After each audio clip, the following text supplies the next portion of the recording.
Hello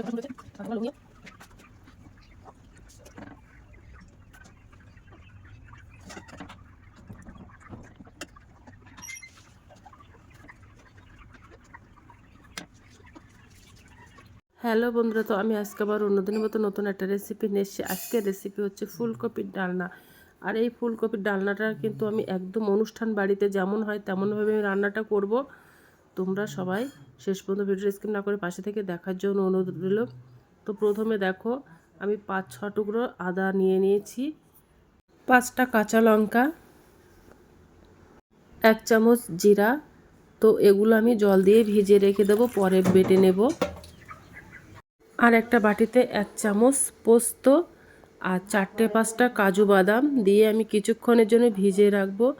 তারপরে আমি বেটে নেব ভালো করে ভিজে গেলে। এবার আমি একটা ফুলকপি নিয়ে নিয়েছি, এবার ফুলকপিটা কেটে নেব।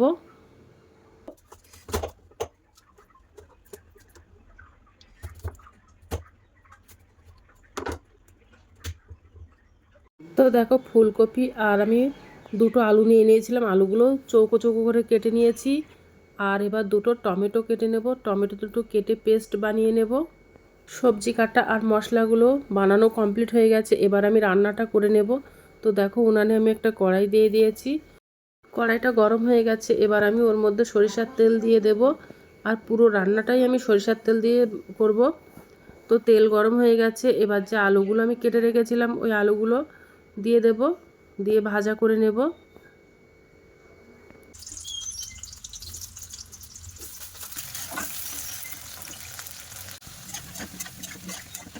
আলুগুলো ভাজা করা হয়ে গেছে, এবার আমি একটা প্লেটে তুলে নেব আলুগুলো।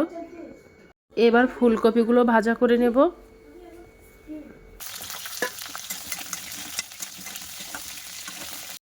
ফুলকপিগুলো সব ভাজা করা হয়ে গেছে, এবার আমি ফুলকপিগুলোও তুলে নেব। তেলটা গরম হয়ে গেছে, এবার আমি ওর মধ্যে 2টো এলাচ, 2টো লবঙ্গ আর একটা দারচিনি টুকরো দিয়ে দিলাম। দিয়ে তেলের মধ্যে আমি হালকা নাড়াচাড়া করে নেব।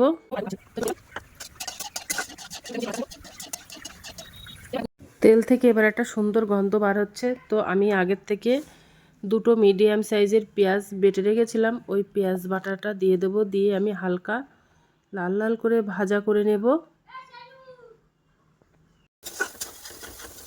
পেঁয়াজটা লাল লাল করে ভাজা করা হয়ে গেছে, আর আগের থেকে দেখো কাঁচা লঙ্কা, আদা আর জিরা বাটাটা এবার আমি দিয়ে দেব।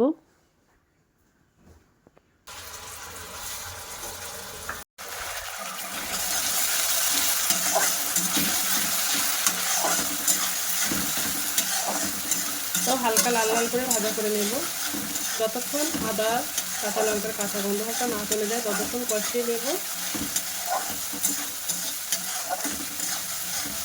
মশলাটা হালকা ভাজা ভাজা করা হয়ে গেছে, আর আমি যে টমেটো দুটো বেটে নিয়েছিলাম ওই টমেটো দুটো দিয়ে দেব, দিয়ে তেলের মধ্যে ভালো করে নাড়াচাড়া করে নেব।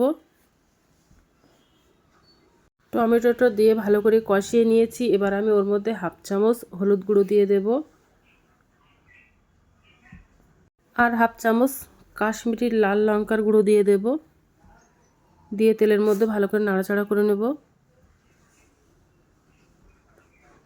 1/2 চামচ ধনে গুঁড়ো,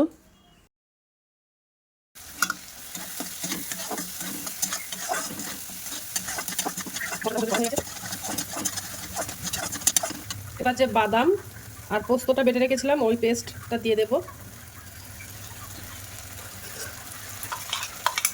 দিয়ে তেলের মধ্যে নাড়াচাড়া করে নেব।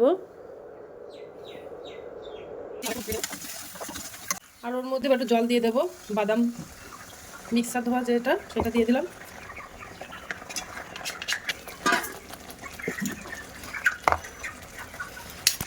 আর একটু জল দিয়ে দেব,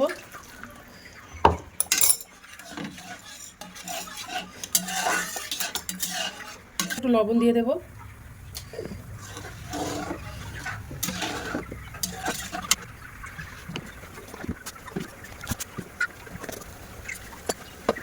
যে জলটা দিয়েছিলাম ওই জলটা ফুটে গেছে, এবার যে কপি আর আলু ভাজা করে রেখেছিলাম ওগুলো দিয়ে দেব, দিয়ে ভালো করে নেড়ে দেব।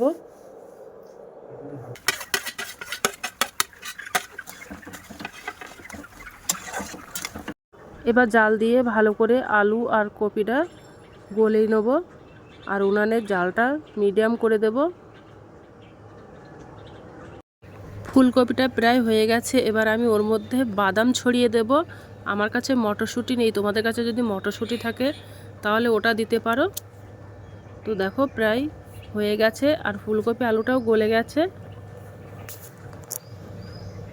এবার আমি ওর মধ্যে একটু চিনি দিয়ে দেব, চিনিটা দিলে টেস্ট আরও সুন্দর হয়। আর ঢাকনাটা দিয়েই রান্নাটা করবে।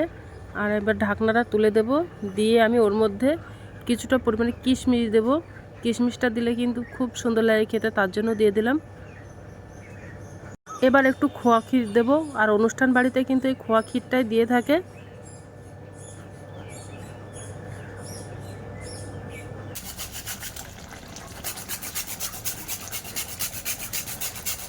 আর শেষে 1 চামচ ঘি দিয়ে দেব, ঘিটা জমে গেছে শীতকাল বলে।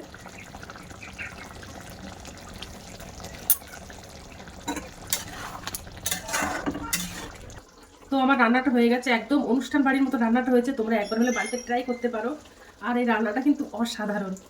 এবার গ্যাসটা অফ করে দেব আর তোমাদেরকে দেখাবো একটা প্লেটে তুলে যে কেমন হয়েছে।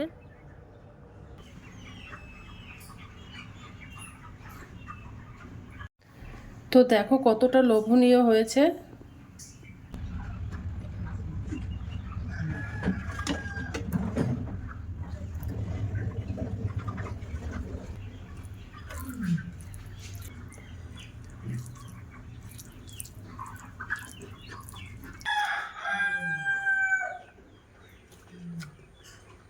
অসাধারণ হয়েছে, তোমরা একবার হলে বাড়িতে ট্রাই করতে পারো। তো আজকের দিনের মতো ভিডিওটা এখানে শেষ করছি, আগামী দিন আবার একটা নতুন ভিডিও চলে আসবো। তো টাটা বাই বাই, সবাই ভালো থাকবে, সুস্থ থাকবে।